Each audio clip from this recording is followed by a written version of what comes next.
Heavy rain and strong winds moving through overnight, not to mention this heat and humidity that we feel. I mean, this is the kind of atmosphere that really hits us like an anvil. Thanks so much for inviting us in. It's 11 o'clock, so I think a lot of people want to know, do we have any severe threat with these storms? We do, and we have a new severe thunderstorm watch in effect for the northwestern part of our area. So we will go and show you the watch area first. So this is going to be in areas north and west of Lafayette until 2 a.m. We've got a slow-moving line of intense storms that has prompted lots of warnings out across parts of Iowa and Illinois. And the central part of Illinois, what's highlighted here in pink, that's actually a tornado watch. Now, most of the warnings out across Illinois are transitioning into flash flood warnings due to the west to east movement, slow movement of this line of intense storms. Locally, no warnings, and we don't have any storms on radar, but we do expect that to change after midnight as that slow moving line of storms has an impact overnight with the threat of flooding and damaging winds. All right, Angela, thanks so much. And we make it really easy to monitor these storms anytime. You can check live Doppler 13 radar streaming 24/7. Just be sure and download our free streaming app on your TV and connect with our weather team. Well, it seems like everyone agrees on the goal of keeping kids safe, but there's debate on how to achieve it. Tonight, that debate played out among city-county councilors. Our Alex Almanza was there tonight as Republican leaders push for changes in public safety and transparency.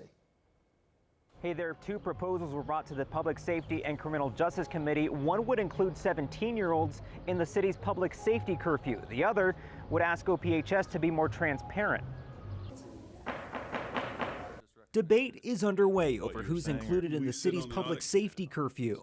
I'll ask my colleagues not to support this tonight. And I think that this is a wise move. A proposal authored by Republican Councilor Michael Paul Hart asks the city to change the rules to include 17-year-olds in the current public safety hours. Right now they aren't, but still have to follow the state's curfew. Last year we had the similar vote, but 17s were taken out. And then we've seen 6 months later that there's a victim of a homicide in this same scenario past curfew hours. IMPD Chief Tanya Terry supports the curfew but says parents are equally responsible. We've had 5 kids that are victims of homicides this year already.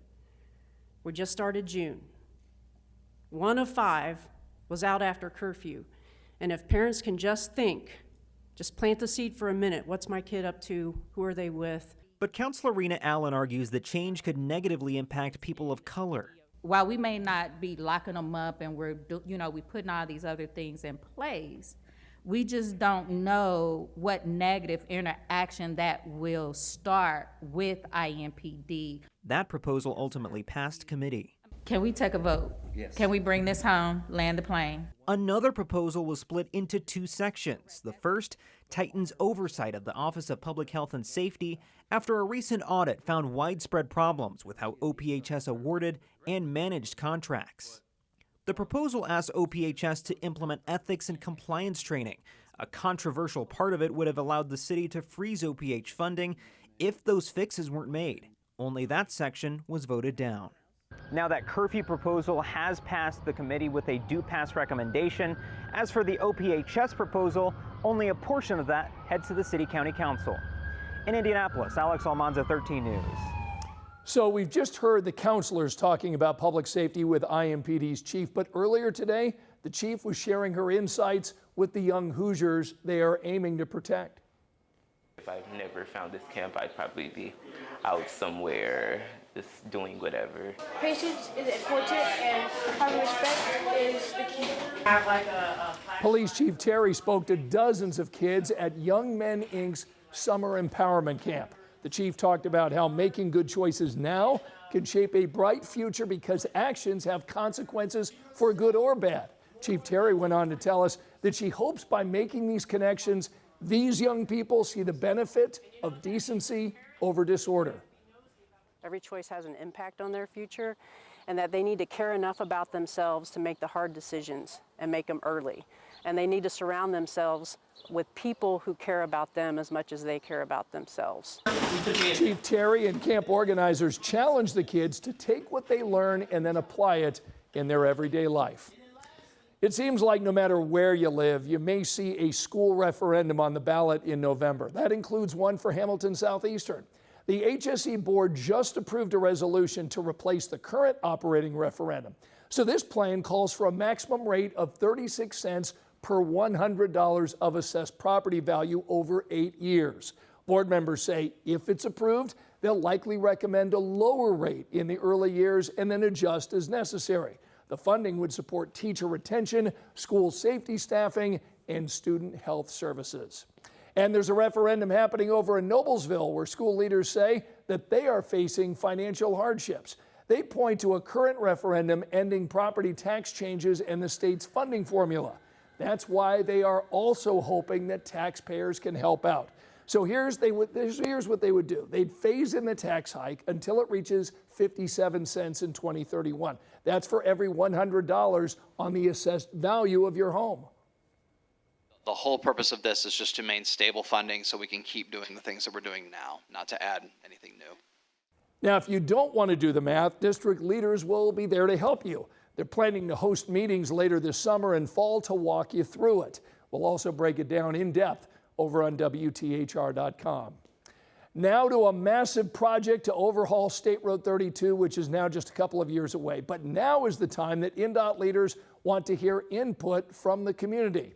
This plan is to widen this road between Westfield and Noblesville and then replace traffic lights with 8 roundabouts. Traffic data shows 110 crashes in this 5-mile stretch every year. So leaders say their work is critical. And so was the feedback. Tonight, residents got a chance to share their thoughts during a public information hearing in Westfield. Don't worry if you couldn't make it tonight. You can weigh in through June 26th. We've got a link posted for you over on WTHR.com. Construction is scheduled to begin in 2028. Here's a look at the other stories making headlines right now. A local nonprofit was just targeted by thieves, and this is the second time it's happened in a week. Indy Community Pantry puts refrigerators around the city, giving people who need it access to free food. But now, 2 of these fridges are gone. The most recent theft Monday night at the Martindale Church on the near northeast side. My hope is that whoever it was that did take it understands the severity of it, understands the people that is impacted, and understands that, again, they're taking food out of the mouths of people in this community that would benefit from something like that here. Organizers are telling us this has been a tough week, but they are not giving up on the mission to feed hungry Hoosiers. Tonight, a suspect is in custody after a shooting on the east side of our city. The person faces a preliminary charge of aggravated battery. The shooting took place yesterday morning near 10th and Emerson, and we just checked the online jail records. They reveal the suspect is due in court tomorrow afternoon. Tonight, a woman is suing the Muncie Housing Authority, accusing the agency of violating federal safety guidelines. She claims that resulted in the deaths of her 2 children and their father. According to the lawsuit, the family was not alerted to dangerous levels of carbon monoxide in the home. The woman tonight is asking for compensation and a jury trial. The Muncie Housing Authority told 13 News it does not comment on pending litigation. And there's a big expansion coming to the Fishers District. Finish Line is relocating its headquarters to this area, adding 200 jobs in the coming years. There will also be a new facility for the Indy Ignite, plus new apartments and townhouses. The groundbreaking is set for next year. Remember, you can find all of our latest local stories streaming anytime. Just scan this QR code on your screen.